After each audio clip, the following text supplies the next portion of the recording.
Rest in peace to my friend Tafadzwa Maketo wangu gunzi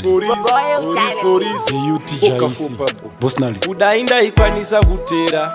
Inini ndaikwira na manera Ndainyatso kusona manyatera Mumwe wangu ndichimutevera Mumureverere yasvika ikoko Maimari yatungamira yasvike ikoko Mumire naye pamasvindo ejeriko Ndapota muzamuzi yari ekamberi uko Nakanaka vararame seiko Penyu hautengeke nendarama seiko Watisira misodzi nemere Nyangariro dzemunjere dzisingapere Mobstar. Tinosangana ikoko kana ndazouya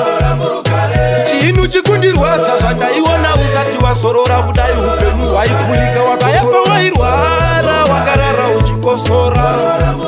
hapana kana mumwe chete zvake aingozviongorora nhasi wazofava kuuya vachibongomora kunge vaiva nerudo kunge pawairwara vainge vasipo pawaitambura paya vaitovepo vakuita kunge vaikuda usisipo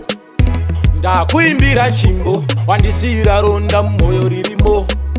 zvese mumwoyo zvirimo kudai uripo ndanyatsokukudzamo asi ikoko kana ndazouya chinu chikundirwadza zvandaiona usati wazorora kudai upenyu hwaipulika wakayapa wairwara wakarara uchikosora hapana kana mumwe chete zvake aimbozviongorora nhasi wazofava kuya vachidaidaikwanisa kutera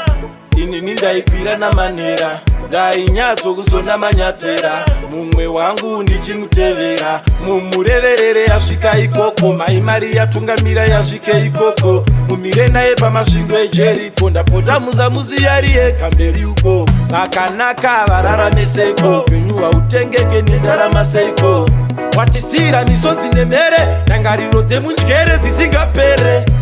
tinosangana ikoko kana ndazouya chinu chikundirwadza zvandaiona usati wazorora kudai upenyu hwaipulika wakayapa wairwara wakarara uchikosora hapana kana mumwe chete zvake aimbozviongorora nhasi wazofava kuuya vachibongomora